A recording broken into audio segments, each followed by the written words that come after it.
What does it mean to defeat Hamas? I remember when Secretary Blinken was here in December of 2023, he came as Secretary of State and he said, Hamas is an idea and you can't destroy an idea. And I told him, Tony, Nazism is an idea. And there are Nazis in Charlottesville walking around with tiki torches that they got at Bed Bath & Beyond, but they don't control a country called Germany. But Lebanon and Syria have really become interesting. Lebanon has given us a new opportunity and perhaps a hope that the country could become, how would President Trump say it, make Lebanon great again? Let's shift to the Abraham Accords. It's very hard for me to see the Saudis coming into an alliance with Israel without Gaza somehow being on a path towards a settlement. They have to understand that the intense fighting in Gaza is in the past.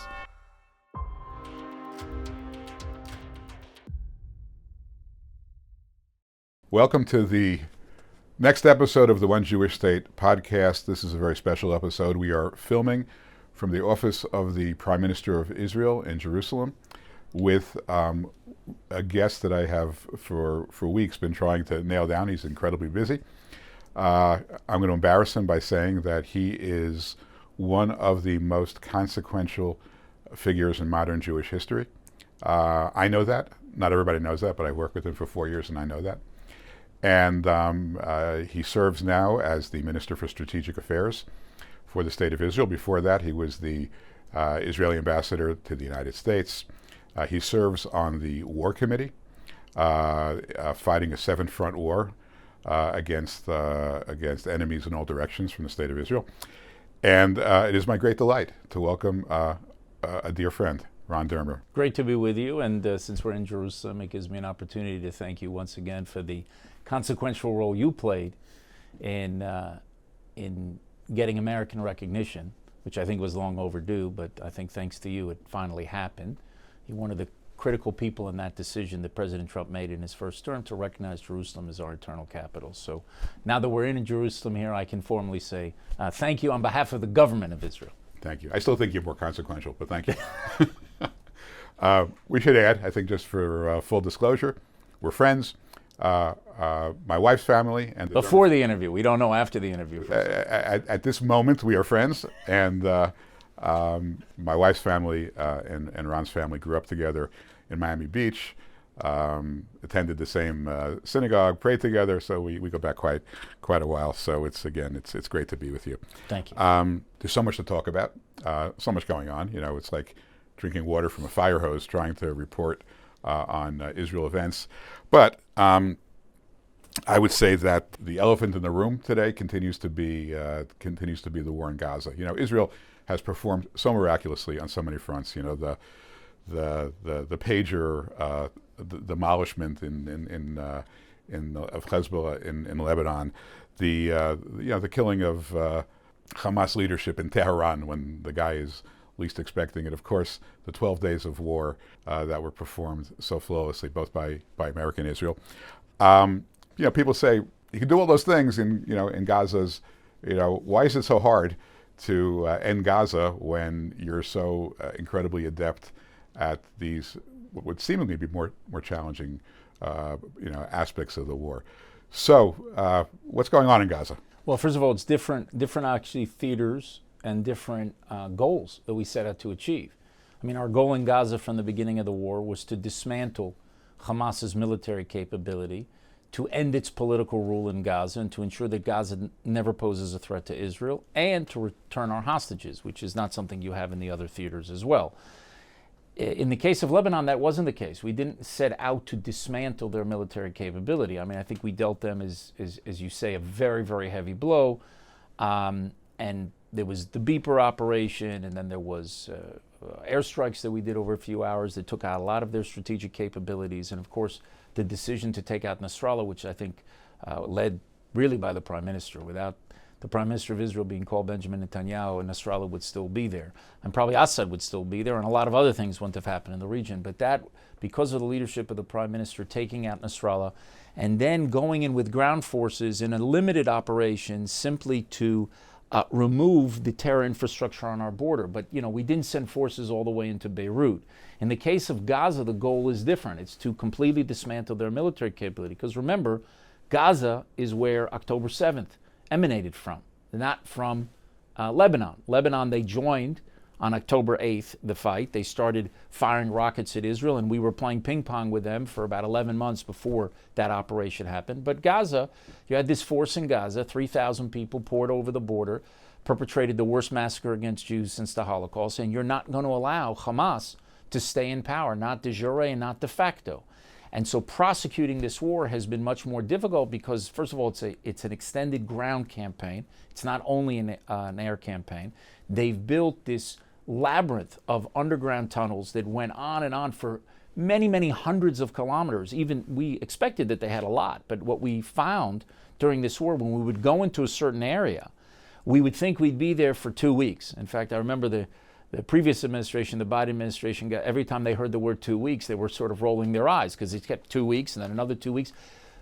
But this was our assessment when we would first go into an area, how long it would take. But what we would find is when we started to go underground, the network of tunnels was much more vast than we were expecting. And places that we thought would take 2 weeks, all of a sudden take 2 months, because that's painstaking work.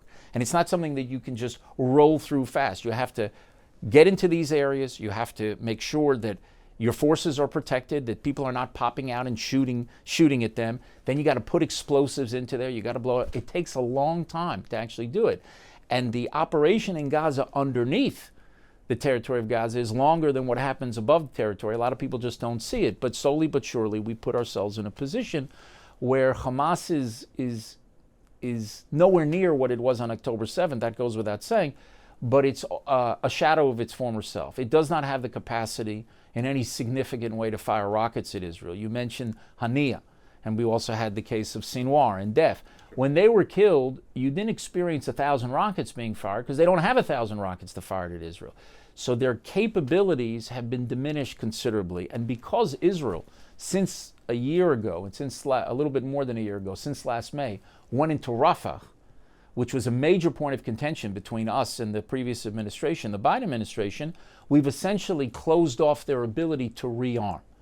But you still have to slowly but surely move with your operations in Gaza, and you have to deal with the hostages that are there. We started this war in Gaza. There were 255 hostages. 4 of them had been there for about a decade. 2 of them were not alive, and 2 of them, 2 living hostages. 255. Of those 255, 148 have been returned alive. The 255 were not all alive when they were in Gaza. Somewhere between 200 and 205 were brought into Gaza alive during October 7th. And we have lost some in the operations and for different reasons of different things that had happened. Sometimes because we didn't know they were in a certain place. Sometimes they were murdered by their captors. There are all sorts of reasons why it happened. But 148 have been brought back alive. Currently, there are 50 hostages left. 20 hostages we believe are alive, 30 are not, and we're committed to bringing all of them home. And we may be at the cusp of another deal, which would be the 3rd deal that we made. We made an initial one in November of 2023, which saw, I think it was 104 was the number of hostages that came back, including 80 Israelis. There were many Thai workers that were released, who were released. We did a second deal. It took us 13, 14 months to get to a second deal. In January, and you had 33 released, 25 of whom are alive. And the current deal, we're talking about half of the living and half of the deceased hostages being released, a 60-day ceasefire. And the idea is that during those 60 days, we will get into a conversation and see if we can figure out a formula that can allow us to end the war and meet the minimum requirements of the State of Israel. Again, where Hamas's military capabilities are no more, where they no longer have political rule in Gaza, and not a de facto political rule like a Hezbollah-like model that you have in Lebanon, and where Gaza no longer poses a threat to Israel. So all of those things have to be negotiated during those 60 days.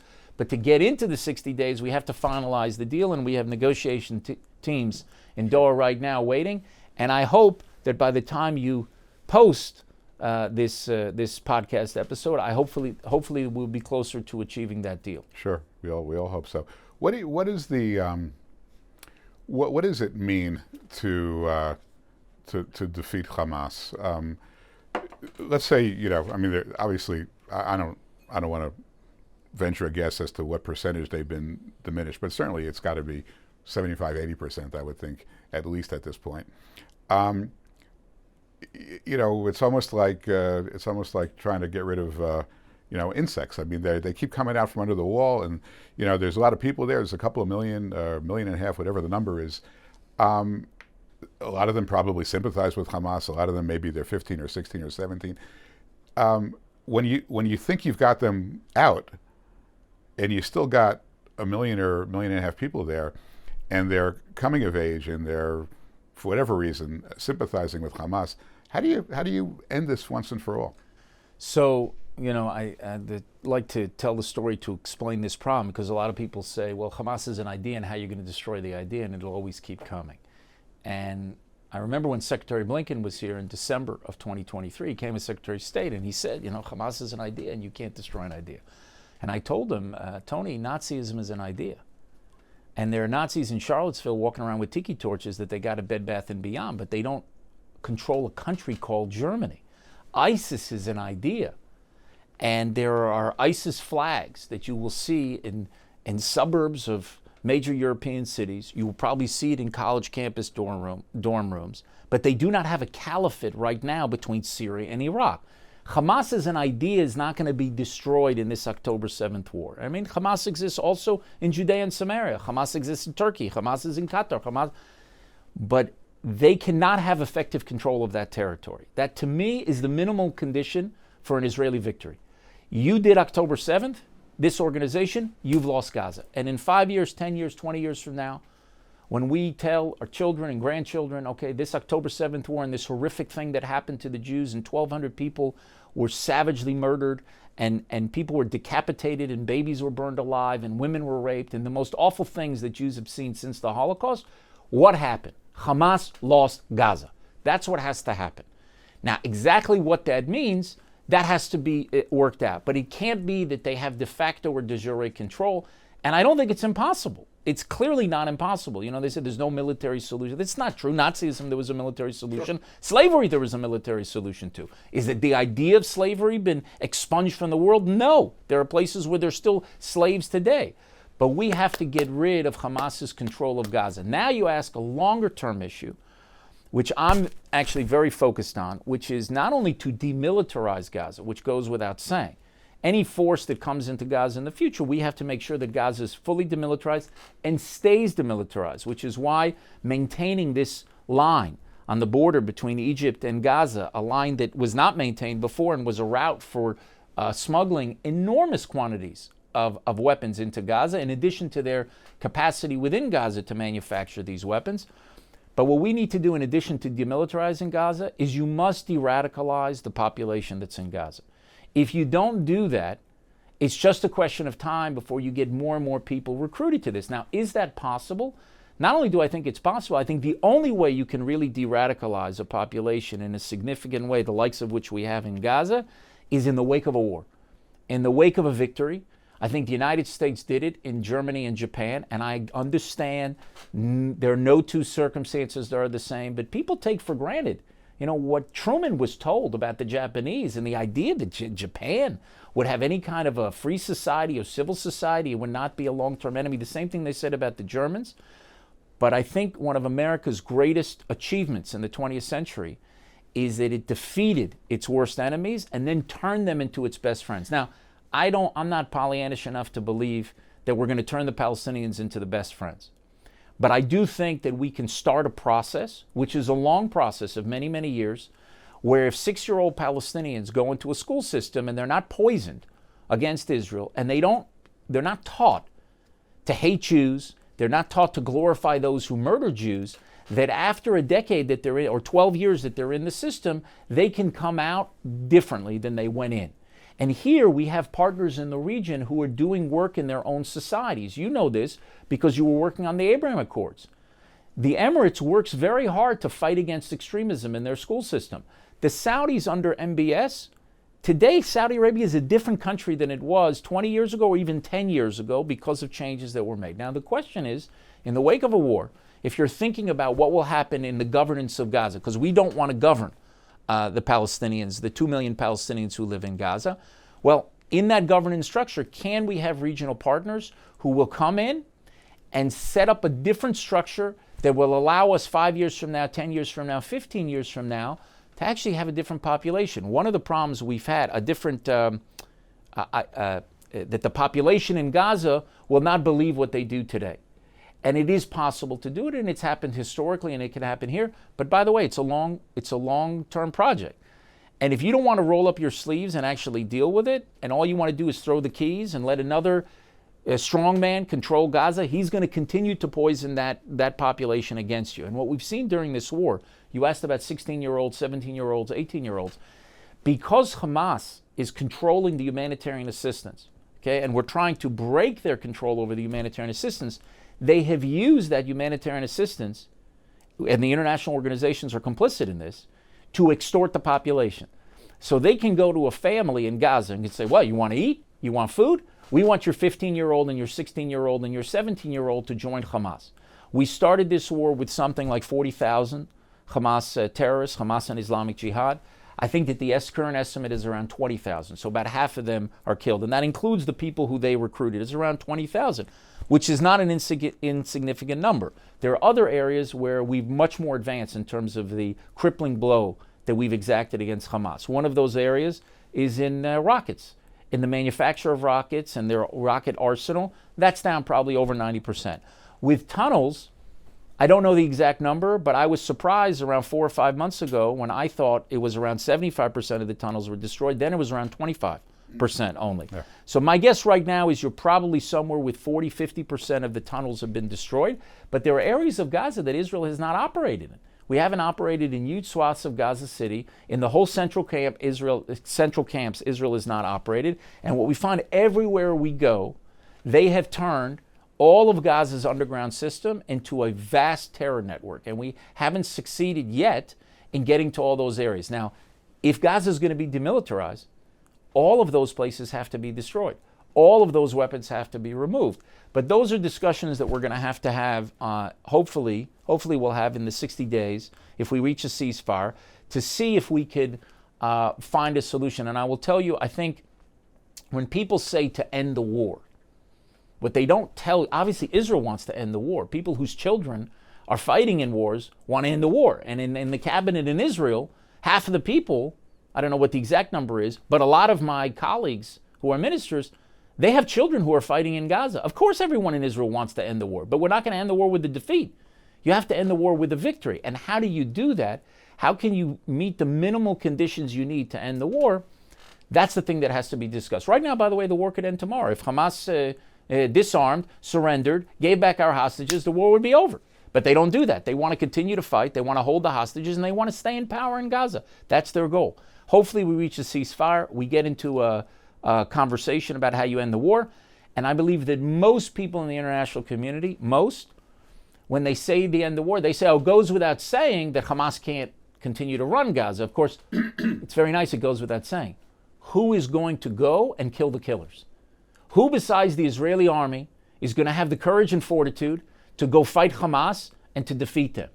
And when you're talking about an international group that will do it, a lot of Israelis are rightly skeptical about how you're going to be able to actually go and make sure that Hamas doesn't rearm, reconstitute itself, and perpetrate October 7th in the future. So you answered a couple of my questions, as I'm not surprised you did. I think I heard you say that the vacuum, if you will, that there won't be a vacuum, and that if there's the successors to control of Gaza will be some group of moderate Arab Israeli allies that might come in. I mean, that would be the goal, right? And I also assume from your last answer that nobody's going to come in to a hornet's nest. So Israel essentially has to deliver to the successors to Gaza, sort of a clean, relatively clean territory that they can come in and begin to start to rebuild. I mean, is that a fair way of looking at it? I would say that if Gaza has been largely cleared of all this terror infrastructure by Israel, the ability of another party to come in and to maintain it would be high.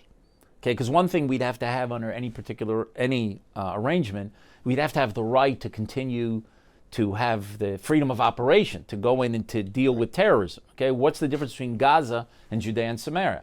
In Judea and Samaria, we did a big operation, Operation Defensive Shield, which was started in 2002 and went on for really a couple of years. And intensity was a shorter period than that, but for a couple of years. And we took care of a lot of the terror infrastructure. But for the next 20 years, Israel was constantly doing operations, going in there to deal with these, put out the fires when they were small. Had we not done that, Judea and Samaria would look like Gaza.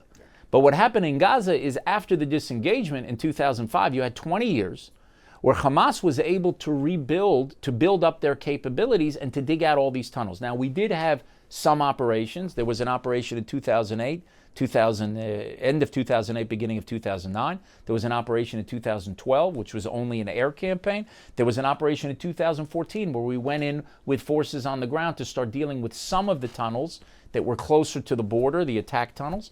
And there was an operation in 2021.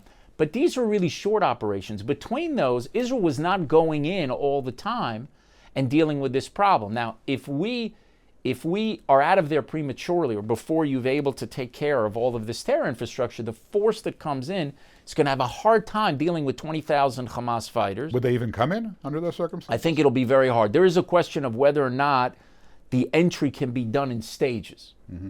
Okay, are you entering all the area simultaneously and absorbing everything, or is it done in stages? That's something that we'd have to think through. But I think the principle has to be, if they inherit something that's in better shape, their ability to keep it will be much higher. And then Israel would have to constantly go in there, our necessity to constantly go in there would be reduced. Okay, if they inherit something that's much more problematic, the problem is going to be we're going to have to go in there all the time. It's not clear that they're going to confront the killers there, but every time we go in, to a certain extent, it undermines their control. You understand that. Now, sometimes you have no choice because you have to go in and fight terrorism if they're not going to fight it. But you want to basically hand over something that is more stable and secure. I think the question will be also a political question. Are you going to have all the forces internationally and regionally, or as many as possible? You're not going to get everybody who are going to make it clear to Hamas that this is not acceptable. Their continued rule of Gaza is not going to be acceptable. Think about one other thing: reconstruction of Gaza. Who is going to rebuild Gaza? Who is going to invest in Gaza if you've got 20,000 Hamas fighters there, and at any time this thing could be sparked anew? So the reconstruction of Gaza, to me, it's clear, has to be linked not only to demilitarization, but also to de-radicalization. So investors know in 5 years or 10 years or 15 years, we're not going to be in the same situation. And that this round in Gaza, which we've said from the beginning, this round in Gaza has to be the last round in Gaza. Okay? You never say never. But certainly for decades, we don't want to be sending troops back there to fight more and more rounds of Gaza. I think that's bad for Israel, it's bad for the Palestinians, and it's bad for the whole region. This is the opportunity to put Gaza on a different track in the wake of this war and ensure that it doesn't pose a threat to Israel for decades to come. Now, what about President Trump's? He mentioned this, I think, at a press conference that he thought it makes sense to, let America come in, build hotels, build towers, build condos. I remember he said to both of us once early on, we were sitting with him, and he said to us, "Why would you ever give away beachfront property?" Oh yeah. I mean, he was very down, very down on the disengagement. But there was I think, more than a note of seriousness, and I think it was followed up by Steve Witkoff saying, "Look, it's not inhabitable. I mean, most of the area is not inhabitable. People have to leave anyway, having nothing to do with population transfer or evicting people from their homes. They got to find another place to live for some period of time, and during that time, because of the beauty of the Gaza coastline, there could be some real money invested. As you point out, no one's putting a penny in until it's cleaned out. So, look, I'll say about that, one of the great tragedies of this conflict in Gaza is that the population there did not have a place to go. Unfortunately, Egypt did not open its gates at the beginning, even if it would have allowed them to go in several kilometers. This is not crossing over the Sahara Desert. This is to go several kilometers out of danger, to put the women and children in a safe place so they would not be harmed by any of the operations. Which happens in most wars. Happens everywhere. Yeah. In fact, I don't know of a single case where it hasn't happened. But, in recent years, you have it in Ukraine and you have it in Syria, where refugees were able to flee those areas. And instead, because Egypt closed its gates, and there was almost nothing was said about it internationally. But I tried my best at the beginning of the war to say, look, this can help save countless lives. Now they said, well, then all these people are going to be displaced and you're never going to let them back. So I said, well, pass a UN Security Council resolution that would enable them to come back, because we were fine with them coming back. We just wanted to take on Hamas. Because as you know, the problem with Hamas is they embed themselves in all the civilian infrastructure in a way that I really believe is unprecedented in the history of nations. And it's the schools, and it's the mosques, and it's the hospitals, which become command centers, and they use their population. If you deny them of the population, well, then you can go in and finish this war much faster. You ask, why does it take so long? Well, that's one of the reasons why it takes so long. If Israel didn't care about the population and was just going through and was completely careless about it, the war would go on much faster. Which is what Israel's being accused of. Yeah, well, that's just the absurdities of Israel's accusations. You know, what was they yelling and screaming about Israel on October 7th? I think it was after October 7th, October 8th, or October 9th in Sydney. They were calling to gas the Jews.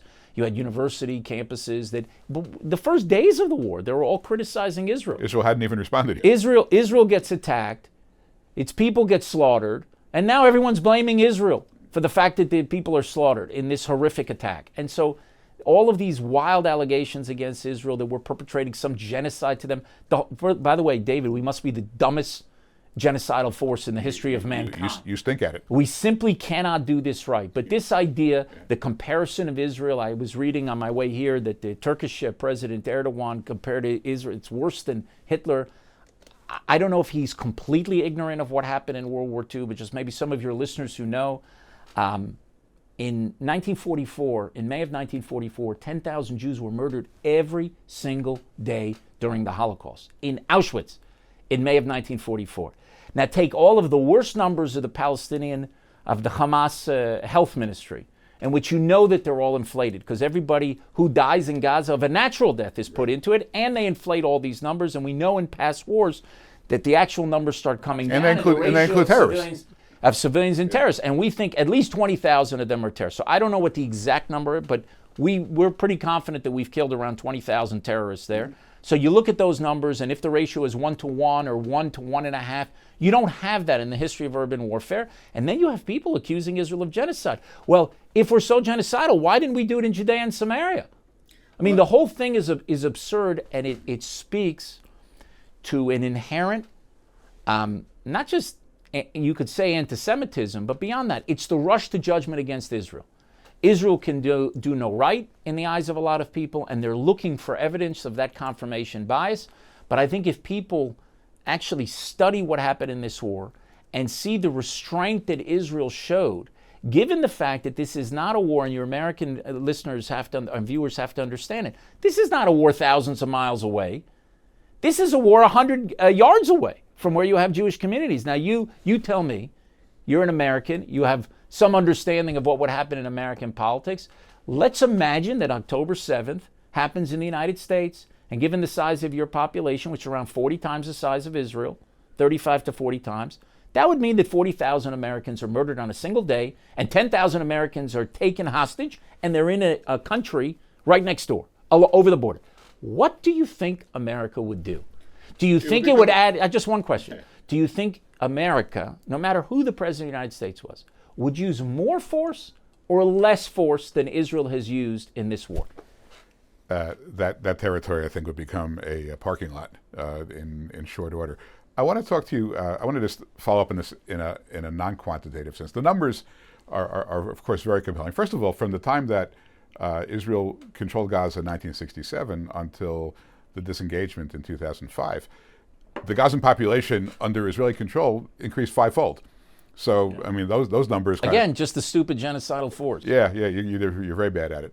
And but then you alluded to it, the work of John Spencer at West Point, who's the head of urban warfare at West Point, and he looked at the ratio of civilians to combatants and said, it's like 1.3 to 1, which is unheard of, in any urban type of warfare. But I don't want to talk about the numbers, because everybody knows the numbers. Nobody seems to care. You're in a unique position, okay, because you're in the war cabinet. You're there every day. You're making decisions every day. So don't tell me about the numbers. Tell me about how people feel. Like, how do people care, about killing civilians? Not because Of course. not because what the world's going to say, but because you don't want to kill civilians. Exactly. And we make all sorts of decisions, and decisions, there are certain rules of what is considered acceptable civilian casualties, because in war, there's a couple of ironclad principles in warfare. And one of the principles is you make this distinction between combatants and non-combatants, okay? And what constitutes a legitimate military target. And then you have the concept of proportionality. You don't want to use disproportionate force. Most people think disproportionate force has to do with the number of people who died on both sides. It has nothing to do with it. It is whether or not that achievement of hitting that military target justifies the casualties. That's the question. So, for instance, if you're killing Osama bin Laden, the number of casualties that would be considered acceptable if you know about them ahead of time, because people who are unintended are unintended. But when you're directing a target and you say Osama bin Laden is in a house and there are X number of civilians in that house, what is the number that would be acceptable for you to hit them because of what it means for the overall war on terror and what you're trying to achieve? On the other hand, you might have a very junior terrorist who's there, and there might be a lot of civilians who are there, and that would be something that would be unacceptable for you to do, because what you've achieved by taking out that single terrorist doesn't justify the consequences in terms of civilian casualties. So the way it works in our system, and I think it works this way in the U.S. system, there's certain decisions that somebody on the ground can make if it's very minimal potential civilian casualties. As that number rises, it goes up in our system all the way to the chief of staff, who has to say, okay, what the target is. Have we done everything? By the way, another principle of warfare that John Spencer would tell you is precaution, meaning can we get the people out of harm's way? And how many times do you have governments, who drop leaflets in entire areas to get and the terrorists leave as well, because once they know that we're coming in, but we want to get the civilians out of harm's way, and you go and you do the best you can to get them out of harm's way. But even the most legitimate military action and the most legitimate wars have civilian casualties. And will we take steps that, in my view, and I'm not an expert on this, you mentioned John Spencer is, I can tell you as somebody who's in the war cabinet, we take steps that, I'm somebody who was born and raised in the United States, so I asked you the what would America do question. I always ask myself that. It is hard for me to imagine that the United States, facing what we're facing, the threat that we're facing on their border, would go to such great lengths to keep the civilian population of the enemy out of harm's way when you're also being attacked. That was true at the beginning of the war, and it's true now, and we're not careless with the loss of life. And we take it very, very seriously, not just the lives of hostages and our own soldiers, but also civilian Palestinians. And the fact that you have at the ICC, which is one of the most outrageous things that happened, that the Prime Minister of Israel was an arrest warrant was issued for him and the former Defense Minister Gallant. And what were the charges? The charges that Israel was deliberately starving the population in Gaza, deliberately starving the population as a matter of policy, and deliberately targeting civilians. Those are false. Both of those charges are false. And anyone who says that they're not, one day when the protocols of the Israeli government comes out, and I don't know if it's going to take 30 years or 50 years, they're going to look either like ignoramuses or anti-Semites. Because to believe that the government of Israel would deliberately starve the population. The biggest criticism of the Israeli government today by the people of Israel, you know this, and maybe some of your viewers don't, but a lot of people don't know, is why are you letting humanitarian assistance into Gaza? Who feeds their enemy? Who feeds their enemy? But it's not even a question for us. And we're not going to starve the population of Gaza, not because of an ICC decision or because of a position of the President of the United States, because we're a Jewish state. And we're not going to starve the people next door. We're going to put humanitarian assistance in. That was true from the beginning of the war, and it's true today. But it doesn't matter to a lot of these international organizations. You had the World Food Program, I remember in May of last year, that's 15 months ago, and said there's full-blown famine in Gaza. Now, I'm not a nutrition expert, but if there was full-blown famine in May of 2025, or 2024, you'd think you'd have a lot more people who'd be dead. You'd think you'd have a lot more swollen bellies like you see in Africa. You don't have famine. You didn't have it then, and you don't have it now. You know why? Because we monitor it very closely. And anytime we see any sign of a real danger of something happening, the trucks go in. And that's what happened about a month ago. A month ago, we saw the decision. We said, okay, the supplies are dwindling there. We have to get these supplies into Gaza. And those are decisions that the Israeli government makes. What we've tried to do over the last 2 or 3 months is ensure that there would be some alternative way of distributing the humanitarian assistance to the people of Gaza. Because what happened is, in 2024, Hamas made between $500 million and $1 billion in the humanitarian racket. And it's not, by the way, it's not just something for Hamas does. The Houthis did the same thing in Yemen. And what I've understood in learning more about this issue, it happens everywhere. That the UN and international organizations basically make deals with the devils in these areas of conflict.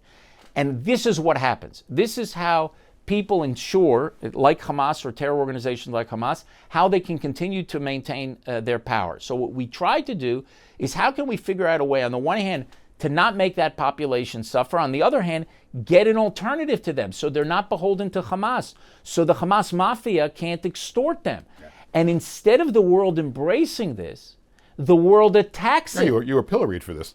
By the UN, by every international organization. How dare you try to have a system outside of this UN racket that goes on?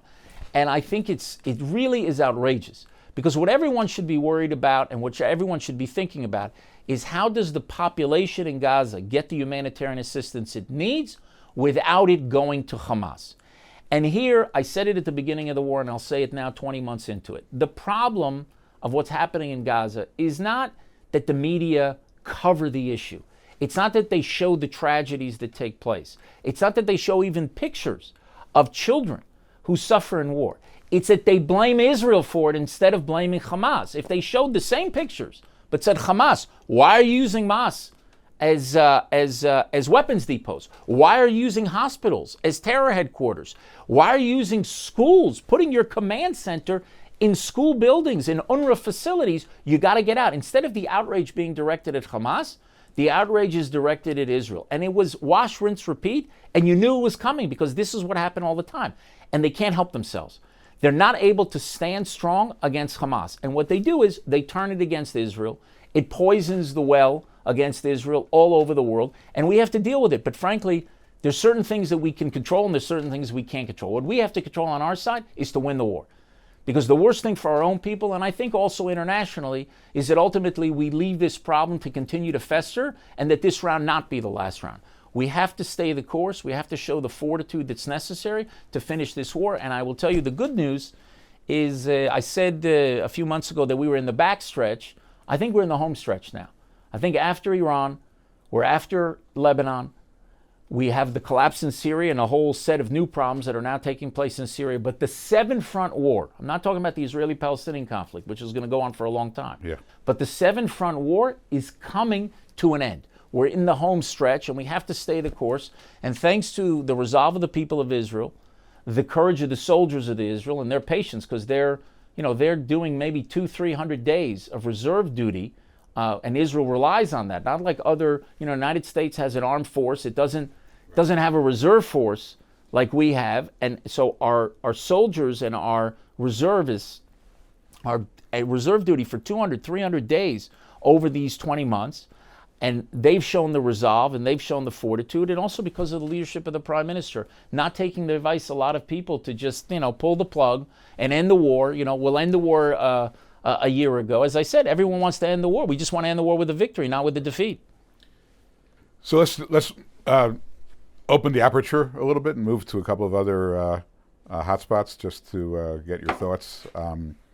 There's enough in the Middle East for us to discuss. There's no shortage.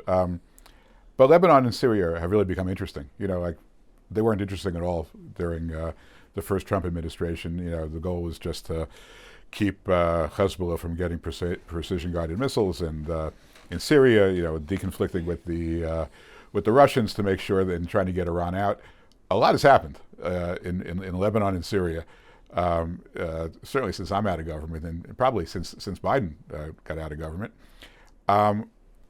Seems like there's some cause for cautious optimism a little bit. Also, lots of risks. I mean, how do you assess those places? So on Lebanon, you mentioned it earlier, we had a highly successful operation after about 11 months of a strategy of deterrence because we were focusing on Gaza. We turned our focus for a brief period of time to really Lebanon. And from the beginning of that sort of beeper operation, which was in mid-September, to around 2.5 months later, we reached the ceasefire. And I think the major change happened in around 2 weeks until the moment that Nasrallah was taken out. And that decision that was really led by the Prime Minister was made because the Prime Minister understood that Nasrallah was the axis of the axis. He was actually the most important figure, maybe outside the supreme leader, and that may be debatable, in Iran's whole axis.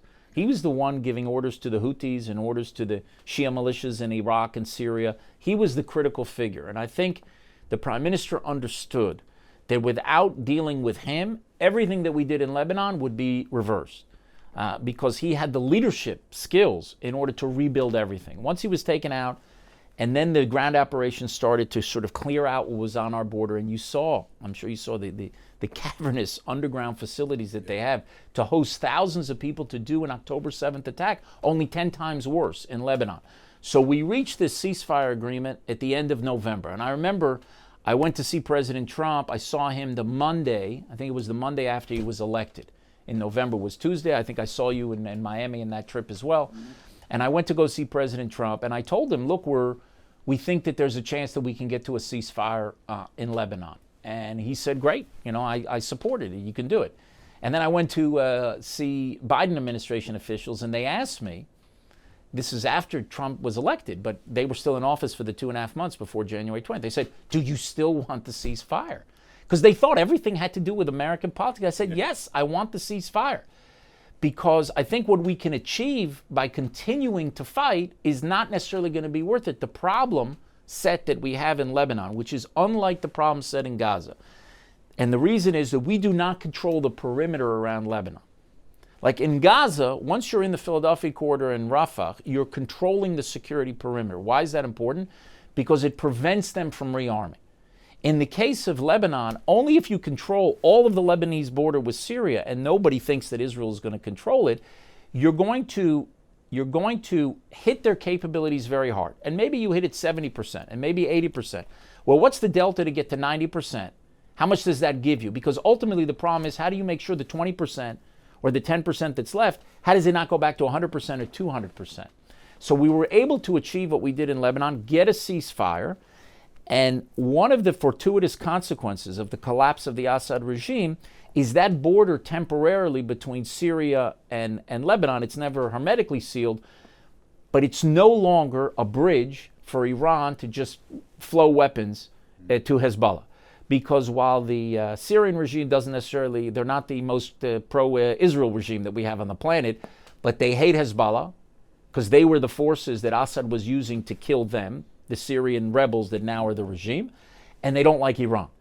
And so I think Lebanon, because of our action, Lebanon has given us a new opportunity and perhaps a hope that the country could become, how would President Trump say it, make Lebanon great again? I think if you think about the internal balance of power in Lebanon, before the war, I'd say Hezbollah was about a 9, and the anti-Hezbollah forces were about a 1. I think what we did knocked them down to about a 4, Hezbollah, and I think what happened in Syria knocked them down to a 2, Hezbollah. And the election of President Aoun, who's not a great fan of Hezbollah, has probably moved that government to around a 4. Now the question is, are they strong enough? Do they feel that they're strong enough to confront Hezbollah? Because in any agreement in the future, you have to make sure that Hezbollah is disarmed. You can't allow Hezbollah to continue to be a state within a state. Now the question is President Aoun, is he strong enough to be able to sort of impose that? I think what happened in Syria actually improves his hand because it undermines Hezbollah, because it undermines Iran.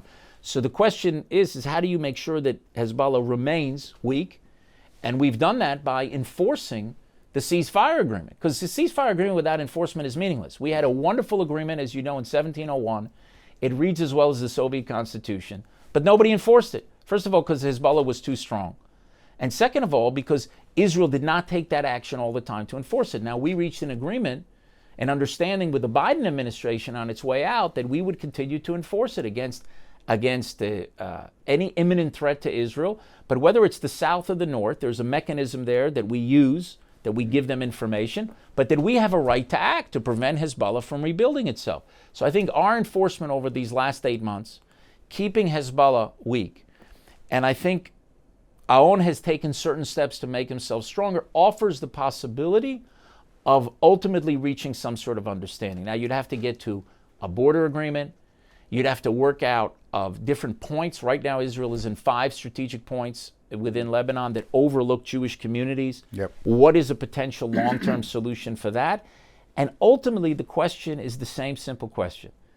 Is Hezbollah going to be a state within a state?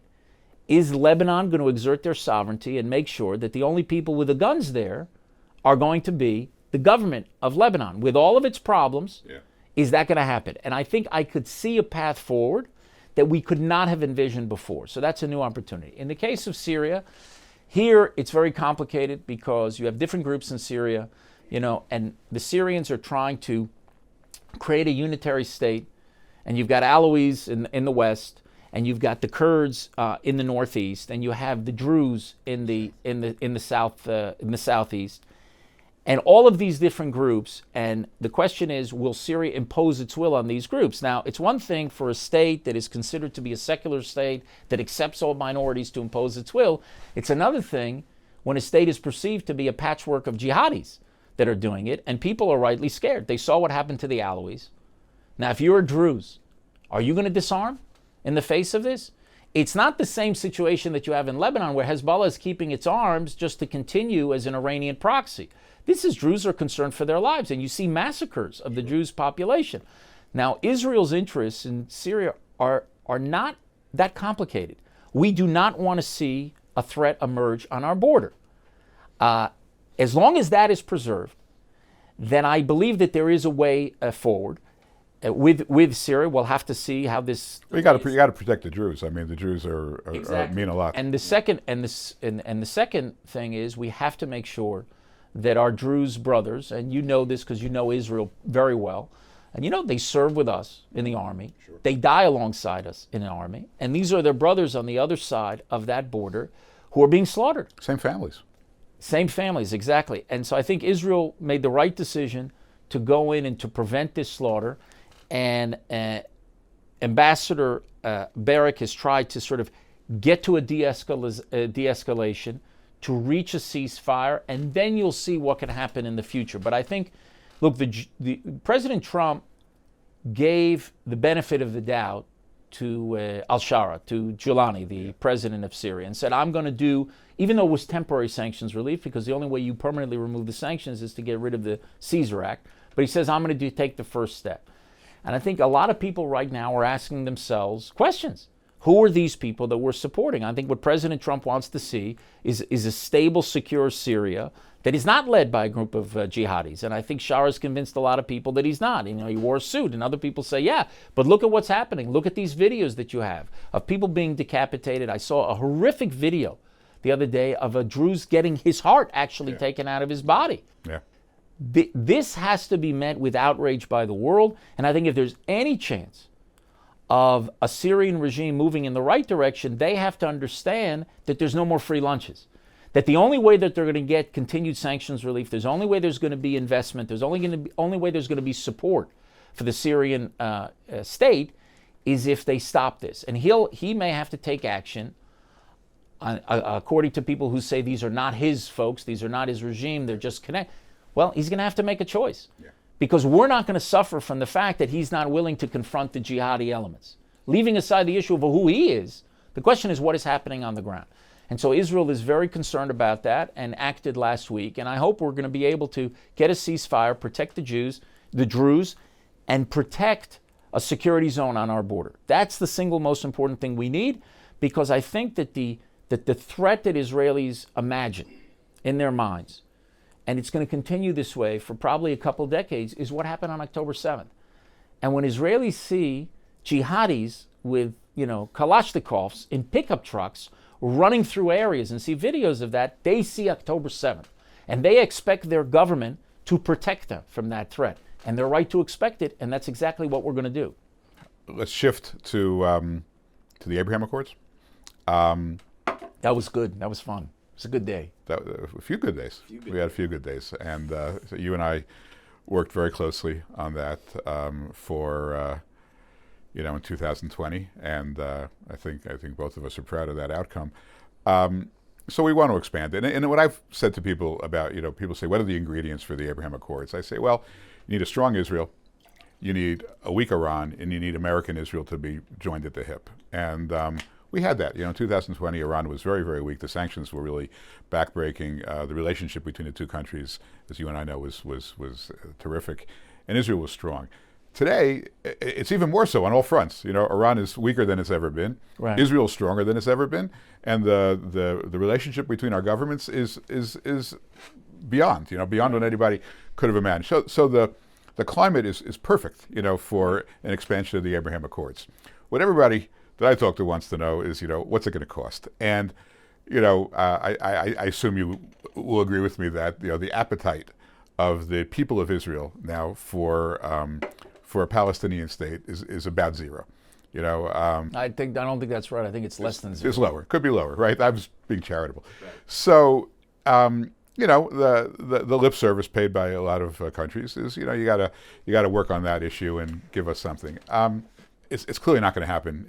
Israelis are not going to trade a Palestinian state for a relationship with anybody. I think it's off the table. I think everybody knows it's off the table. I think in private conversations with some of our partners, they would say the last thing they want is a Palestinian state as well. It'll just bring more turmoil to the area. Can we get there without the as we did in the past? We were able to normalize with 4 countries without any commitment to a Palestinian state. Can we continue to expand the Abraham Accords without making such a commitment? I think so. I think you have to be really smart. And we've done this before of how you take a document and how you thread a needle and how. But I'm not there anymore, so you have to do this without me. Yeah. How do you create constructive ambiguity, as Kissinger once said?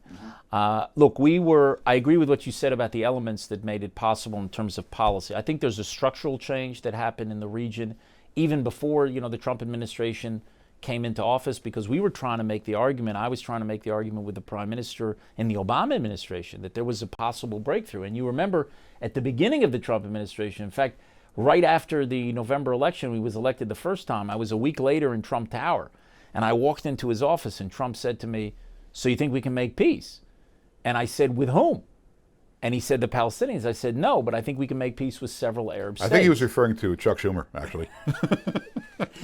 I said, "I think we can make peace with several Arab states." And you weren't at that first meeting in February 2017 because you hadn't been confirmed, but you probably got the report from that lunch. And Prime Minister said to the president, and he tried to convince him to go along this path, because at that time it was like, we're going to solve the Israeli-Palestinian conflict, which I didn't think they were ready to do it because they had not recognized the legitimacy of a Jewish state. And you could see the forces that led to October 7th is still there. And I remind people, after October 7th, a few days later, I got a video. And it was a video of all these kids saying awful things. We have to kill the Jews and murder the Jews, and a 7-year-old and a 10-year-old and a 12-year-old. And somebody said, look at what they're teaching kids in Gaza. But it wasn't from Gaza. It actually was coming from Jerusalem and Judea and Samaria. And it was under the education of the Palestinian Authority. So the Palestinians had not made this switch to accept Israel's legitimacy. The Arab states, many of the Arab states had. And that was the window to do it. And he went in February 2017, and I think he said to the president, if I remember, I was sitting right next to him, he says, 70 years ago, FDR forged an alliance with Ibn Saud, the leader of Saudi Arabia, and he said, Mr. President, Donald, get a boat, you, me, MBS, MBZ, we change history. That's what he said. I remember. And the focus was on the Abraham Accords. The focus was on the Israeli-Palestinian conflict. And it really took us, if you remember, 2 years for that recognition to occur in the administration. And a key figure there, obviously, we both know, was Jared and the work that he did in going around and speaking to all these people. And it was one thing to read about something in the news. It's another thing to build a relationship of trust with all these key figures in the region. And he was critical in this whole process. It doesn't happen without him. And what happened was we wasted a third year With on elections. We went from one election to another election to another election, and the idea was, okay, well, we'll get a plan out, and if the Palestinians say yes to this plan, great. Okay, we didn't think the chances were high because they haven't said yes to any plan, but at least it would be a platform that would enable the normalization. And one of the stories that was missed, I always find it fascinating, by the journalists, that in January when President Trump put out that plan, there were 3 ambassadors who were in the audience. One of them was the Emirati ambassador, one of them was the Bahraini ambassador, one of them was the Omani ambassador. Now, we made peace with 2 of those 3 countries. We probably would have made peace with all 3 had the head of Oman not died. But they were there at the launching of this process. So it was very clear where we were going with this. And ultimately, we got to this deal first in August, and the Abraham Accords was sort of formally announced. And I remember you called me that day with the name. That's another, that morning or something, at the Abraham Accords, you called me, you said, what do you, I think it was Miguel Correa who gave the name, right? So you I needed a quick answer because we were going live in 5 minutes. Yeah, so you called me up and you said, what do you think about the name Abraham Accords? I said, well, Abraham, Jews, Muslim, it works for me. Great, okay, we're going. So that was how the Abraham Accords was named, but it happened at the end of the Trump administration. Now, there were structural foundations that would have made this possible even years earlier. And I think it's because the United States, one thing that unites your political spectrum now for 2 decades is no one's looking to send forces to the Middle East. And so this kind of vacuum creates a situation for the Arab states that if they see a dangerous Iran, and if they see a dangerous Sunni radicalism, Al-Qaeda was 1.0, ISIS will be 2.0, they see these security threats, and all of a sudden the United States is leaving. As I say, the 800-pound gorilla is leaving the building. All of a sudden, they look at a 250-pound gorilla with a kippah on, and they say, maybe we should work with you. So that brought us actually closer underneath the surface to the Arab states. The Abraham Accords, remember, is not Israel has relations with states. Right. It's the surfacing of the relations with the states. And that's hard, because it's hard for them politically. But I think the security interests of these states move them closer to Israel. And then Israel is not just a high-tech story that we talk about at Hadassah conventions. I don't want to offend to the Hadassah organization, but it's a real story. Israel is a global technological power in many fields, and in the fields of the future, it's becoming a global technological power.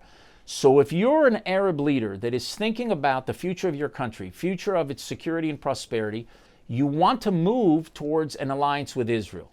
Now, here's the case where U.S. policy can take that structural foundation and can be facilitators or can undermine it.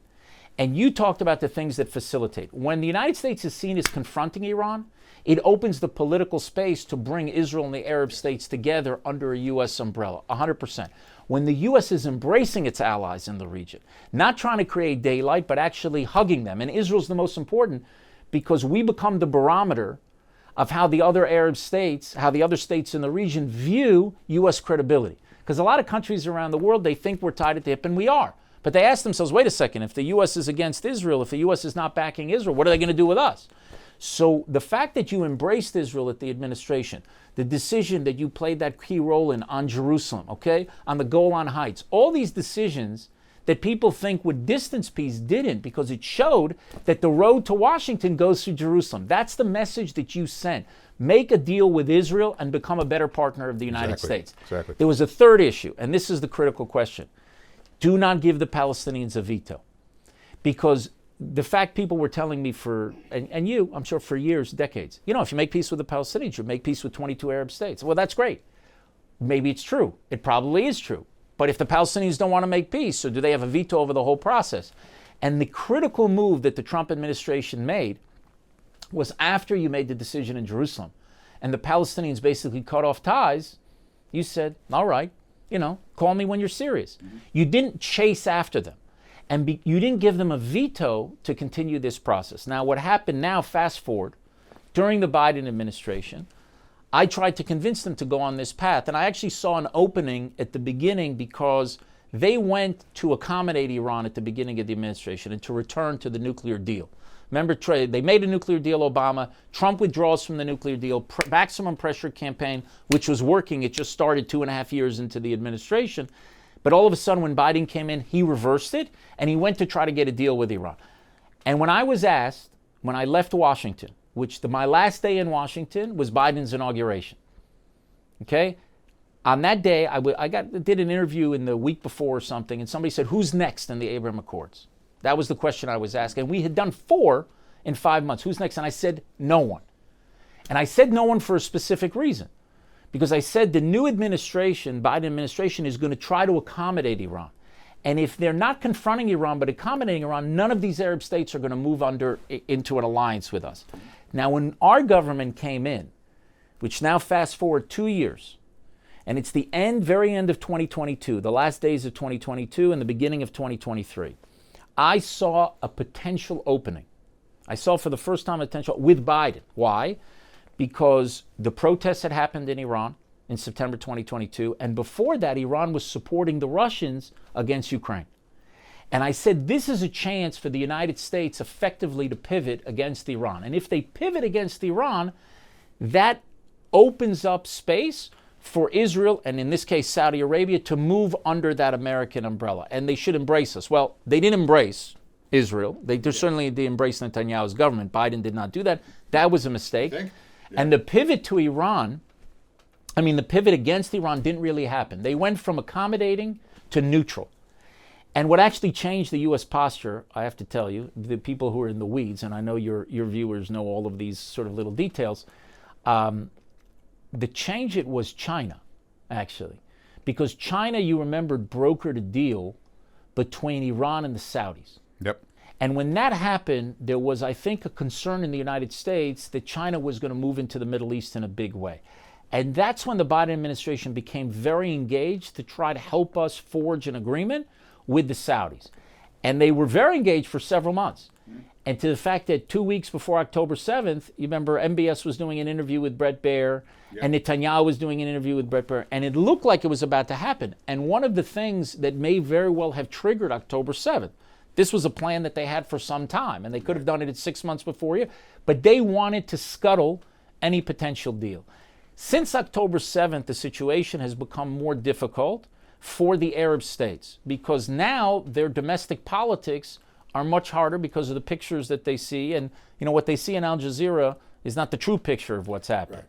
So those types of pictures put them in a very, very difficult situation politically. So I think when it comes to the Abraham Accords, this is a long way to get to this point. I think you're going to have to see Gaza somehow in the rearview mirror. Now, it may take a long time to implement a solution, but they have to understand that the intense fighting in Gaza is in the past. It doesn't mean that there won't be fighting. You have fighting in Judea and Samaria, and we had fighting when we made Abraham Accords at that time. Sure. But you won't have the intensity that you had. It's very hard for me to see the Saudis coming into an alliance with Israel without Gaza somehow being on a path towards a settlement. Now, how you can square the circle where in Israel post-October 7th and the fear that they have, that if anyone's even discussing an issue of a Palestinian state, they're detached from reality, versus the Arab states, that their domestic audience wants them to do something that has to do with the Palestinians. That's where you have to get the diplomats to get into a room, to think it through, to see what their needs are, what our needs are. And actually, from my point of view, it's not just how do we spin it in a way that both political sides can deal with it. How do we put this on a track where 5 years from now or 10 years from now, we say we're closer to a settlement than we are now? Because right now we've gone backwards for 30 years of Oslo because it's just a generation and a half has been poisoned. Yeah. How do we put an Israeli-Palestinian process onto a track that gives some hope in the future? And that's the kind of things we have to do. And bringing a regional context and regional partners into the conversation is something that we have today that we didn't have in Oslo. Yeah. In Oslo, 1993, 1994, you didn't have a Saudi partner or an Emirati partner. Most of the Arab states at that time thought that the Israeli-Palestinian conflict serves their interests, and they wanted it to continue.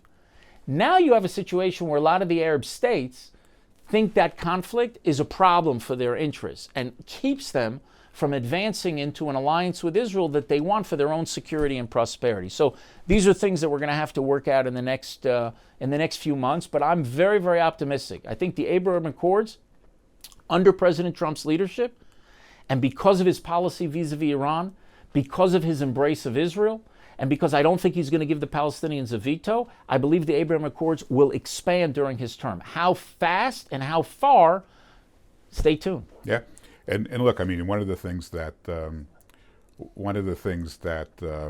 I took a great comfort in was that the ones that we did already, UAE, Bahrain, Morocco, they held, even though all those pictures are coming out on Al Jazeera, right? That's what people. You're absolutely right, and a lot of people don't appreciate that as much as they should. And I give great credit to the leadership of the United Arab Emirates, Mohammed bin Zayed, Abdullah bin Zayed, and others. And yes, there are this or that statement from the foreign ministries that are tough, but given the realities that they see on their television sets, okay, the perception of what is happening, for them to stay committed is incredibly impressive, given the scale of what is happening in Gaza. Yeah, because we have, people don't realize this, in the history of the Israeli-Palestinian conflict before October 7th, you had maybe 22,000 people who were killed on both sides. I'm not getting into who's right, who's wrong. Leave it aside. Just the number of casualties that you had. That's in 100 years of a conflict. Now, the Israeli-Arab conflict was bigger. It was about 125,000. So whether the actual number in Gaza is 55 or 45 or 40, it's minimum twice the number of people have died since October 7th than died in the previous century. And to see the Emiratis keep this commitment to Israel and see Israel's strategic partner and one of the only airlines that flew. That's right. A lot of, by the way, Jews would go back. First, they'd fly. Yeah, that's how they escaped. They fly to Dubai. Then They'd fly to Dubai to get back to America because a lot of the other flights. So you had El Al, and you had the national airlines of the Emiratis, and I think that's a testament. First of all, it's a testament to the legitimacy of the rulers there, because it means they felt confident and strong enough to maintain this commitment, and they didn't have to go whichever way the wind blows. Mm-hmm. But I think we have only scratched the surface of our potential with the Emirates. Yep. Because remember, when we did the Abraham Accords, you were just around COVID, and it took a long time to get out of that. And by the time we got out of it, you're now into October 7th. So the upside of the Abraham Accords, I think we've hit 10% of what that upside is going to be, even if you didn't expand it. But I think not only are you going to deepen your relations with Abraham Accords members today, I think you're going to see a very, very big expansion. And there's no question that it's going to happen. The question is when. It's not an if, it's a when. And I believe now that we're in the first year of Trump's term and not the last year of Trump's term, and now that he's had such a strong policy vis-a-vis Iran, which in the 12-day war and his decision to launch that strike and to put Iran on the defensive, and I think he's going to continue the pressure on them, I think this is going to open the political space for a big expansion. I hope that we'll be able to deal with a resolution of Gaza as quickly as possible, because I think it opens up all those opportunities right after. So I want to conclude with you. I could talk to you for another 3-4 hours. Maybe we will after we stop filming. But I want to. You mentioned President Trump. You mentioned Prime Minister Netanyahu.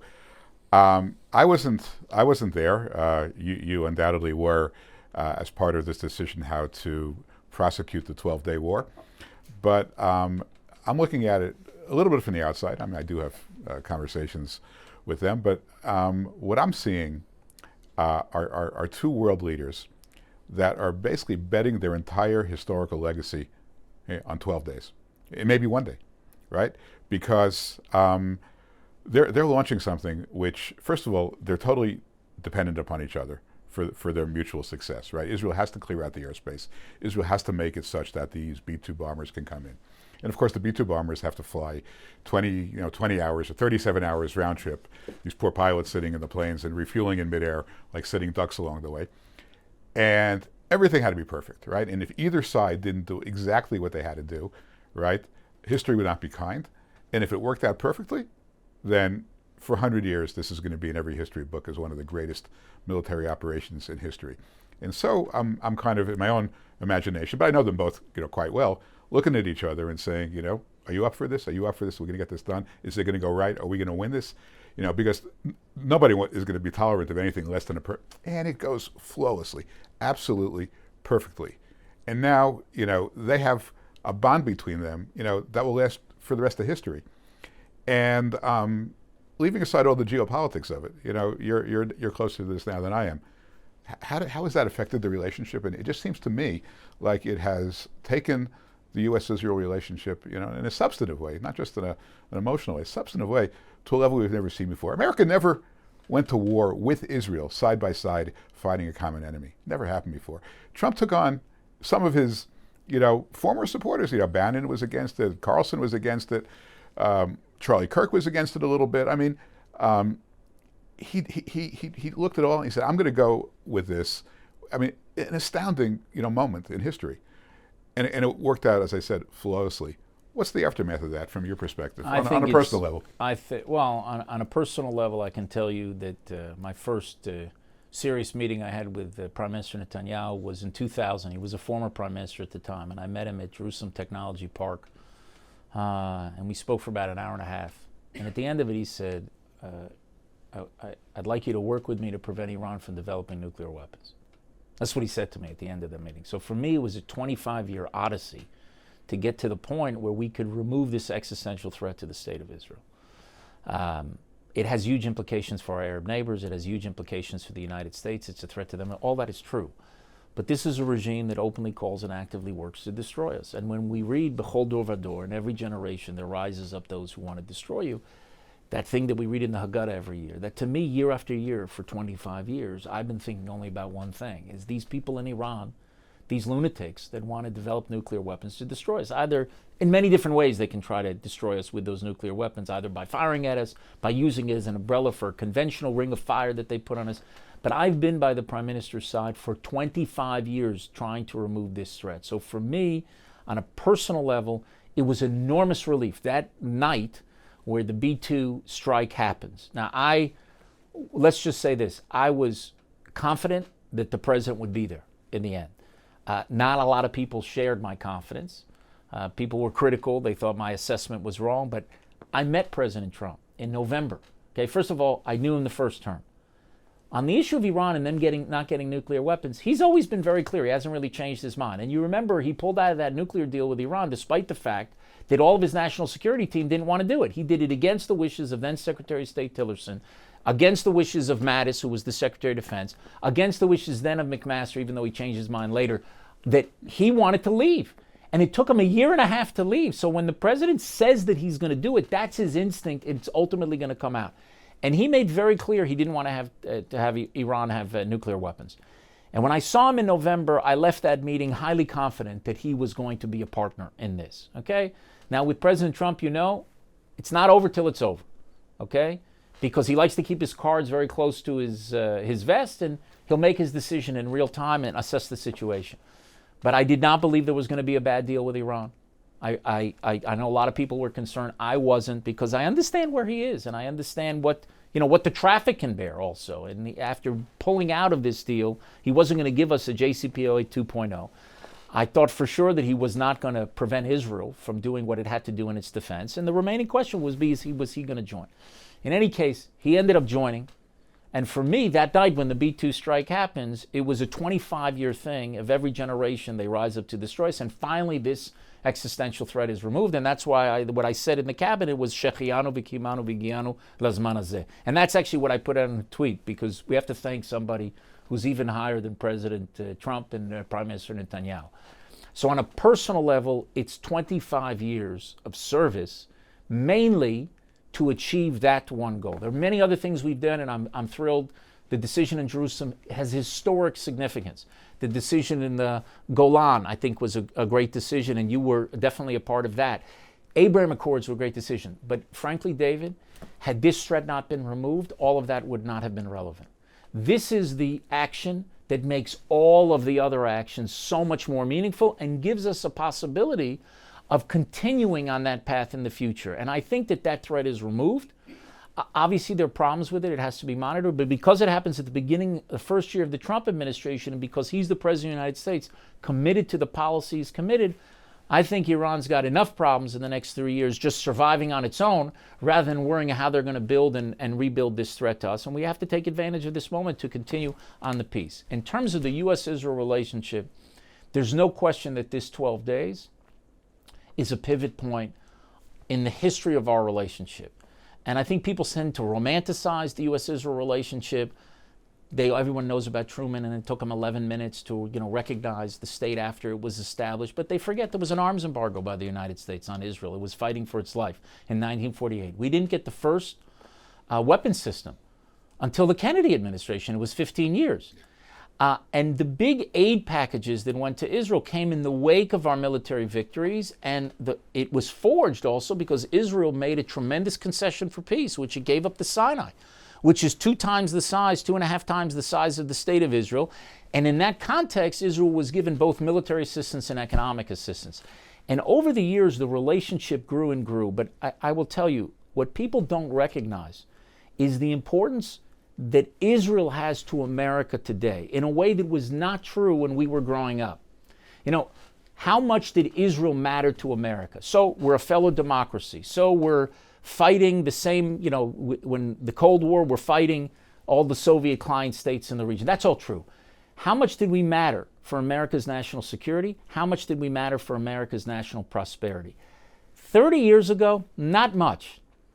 Already 10 years ago, you could see there was a different story. And part of that is that you're leaving the region. And so therefore, Israel's role as a security partner in a region that you're not there and that you don't want to keep forces grows in importance. It grows in intelligence. When you were in your position, Ambassador, and you would see the intel reports every day, a lot of times it would come from Israel to Washington and then would probably be on your desk. I don't know what the exact percentage is of the stuff that you get on Iran. It's coming from us. The same thing was true of ISIS. It was coming from us. And now you have boots on the ground in the Middle East. It's Israel. Yeah. Alexander Haig said 45 years ago, you know, Israel's this unsinkable aircraft carrier in the heart of a region that's critical for U.S. interests. During those 12 days of war, that concept of Israel as an aircraft carrier that is critical for the United States and helps project American power and security and everything else, I think was more real than ever. So the importance of Israel to American national security for a country that doesn't want to be in the Middle East is higher, and it's going to go higher and higher and higher and higher. And I think the 12-day war showed that. I think beyond that, you're in a competition of who's going to be the preeminent power of the 21st century. And you know, you have a competitor, let's say, I'll be diplomatic, called China. And if that's your competitor, you know, you're in business as well. If you're a businessman and you got a competitor, you know, America's a business and China's a business, first order business, you buy Israel. Because the technology that we can provide in this partnership is different than any other country around the world, and people know that. So I think Israel matters to America in a way that it didn't matter even 20 years ago, even 10 years ago, and it's going to matter more and more, both to national security and national prosperity. And the opponents of Israel that think, this is only their interest, they're wrong. Actually, because of Israel, because of the importance that we have as an ally, supporting Israel, strengthening the U.S.-Israel relationship is great for America. Now, it's true that America is our most important ally and will continue to be our most important ally, but that's an old story. The new story is how much Israel matters to America. And I think that became clearer and clearer during this 12-day war when we served as that aircraft carrier, and we basically opened the way. You know, usually how the United States, you know, fights at wars is everybody get out of the way, we're going to do everything. Well, here, Israel had done all of this work. Israel had opened that corridor to allow this to happen. And I think what President Trump has done is, number one, I think in some way, he recalibrates U.S. foreign policy from the debate of forever wars, boots on the ground versus isolationism. Like, there's something that's not hard power or soft power, it's called smart power, where the president can go and take an action and do what needs to be done without a single casualty in the face of people saying that it's going to be World War III, which was ridiculous, you know? And I had arguments with people in the administration, not years before, weeks before, who were giving all these scenarios, and I said, well, that's not what's going to happen, because they're going to be so concerned, Iran, that they're more likely to tell you where they're going to fire, do something symbolic, and continue to fire on us.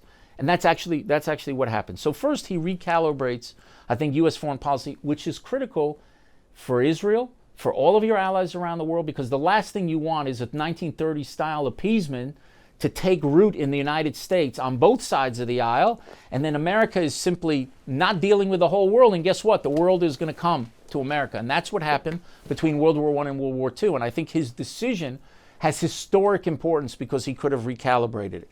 Beyond it, I think it allows him to do this pivot to Asia that people have been talking about for 15 years. You can't pivot from weakness. You can only pivot from strength. And the main reason why America has all of its base structure in the Middle East is to deal with the threat of Iran. To the extent that you defang that threat, then you can actually shift resources to where you want to shift resources, which is to other theaters, particularly the Pacific. And the last thing on the U.S.-Israel relationship, I think what happened in this 12-day war enables the possibility of a new regional security architecture. Because if the United States is pivoting elsewhere, the vacuum that would normally be created has to be filled. Who's going to fill that vacuum? Today, the level of confidence, I would guess, if you spoke to President Trump, or you spoke to Vice President Vance, or Secretary Rubio, or the head of CENTCOM, or the commander of the Joint Chiefs, ask them their confidence in Israel's ability to help the United States deal with these threats in the region. It's at record highs. There were times where it was low. I think after October 7th, people said this is a strategic catastrophe. What happened to Israel? I think what happened in Lebanon restored the confidence. And I think what happened in Iran takes it to a different level. Sure. So now I can envision this sort of pivot where under a U.S. umbrella, because you're always going to need that U.S. umbrella on top, under CENTCOM, and because of the Abraham Accords, remember we got into CENTCOM a few months later, I believe I can see the United States bringing Arab partners and Israel together over new security architecture, and this will be one of the great legacies of President Trump, because he's the one that supposedly that wants to destroy all these old alliances like NATO. I can see him doing something like that for the Middle East, but where America's not paying for it, America's leading it, and Israel becomes the critical security partner in a region that's still going to pose many challenges for American security for decades to come. Yeah, speaking of the confidence of the president or the vice president, I was with the president the day after the pagers blew up, and I can tell you it was a small group, and he was astounded by the ingenuity, the cleverness of the Mossad, whoever else was involved in this. It changed a lot, by the way. I mean, I think you hit. The word really comes down to partner. Israel has established itself as a worthy partner of the United States, maybe the greatest partner of the United States, and with God's help, that will continue for many, many years to come. I think if you, and you're right, if you think about that, who's a partner, a security partner that you have, where you don't have to have your boots on the ground, that has a world-class intelligence service, a formidable cyber capability, and also produces critical weapons that you actually need. People don't realize this. Israel helps the United States both on defense and offense, and of course, we're a small country, but that's going to ramp up over time. And when I said that Israel was the most important ally of the United States, will be the most important ally of the United States in the 21st century, that was in 2014. And a lot of eyebrows were raised. It was my first time speaking at an Independence Day event as an ambassador, as a sitting ambassador of Israel, and I said it. And I said because of security and technology, and a lot of eyebrows were raised, that's very nice. He's a nice Jewish boy, but that's not going to happen. You're a country the size of New Jersey with 8 million people. Now we're over 10 million people. We're still the size of New Jersey, even though most people think the biggest problem in the Middle East is that Israel's too big, right? But I think we're punching so many times above our weight. In some areas, 200 times above our weight. In some, 100 times above our weight. And the partnership with the United States, I think, is going to be seen more and more as being critical. But I got to tell you one story, and it's a nugget for your listeners because you mentioned the beepers. So when I met the president in November, the president-elect then, right after his election, he also was sort of enamored with the whole beeper operation. And so we were discussing in the prime minister's first visit, what is the gift? A lot of times a prime minister brings a gift. So I had suggested that we get him a beeper, but it's got to be a gold-plated beeper. It's got like gold, okay? And the prime minister really liked the idea, and so we sent it to get done. What came back was a gold beeper on a slab of olive wood screwed into it. I said, what is that? What is that? Well, it's olive. I said, it's ridiculous. Trump is never going to use that. I thought it would be a glass case. It would be something nice. He's going to put it somewhere in the Oval Office. I guess you're on a budget.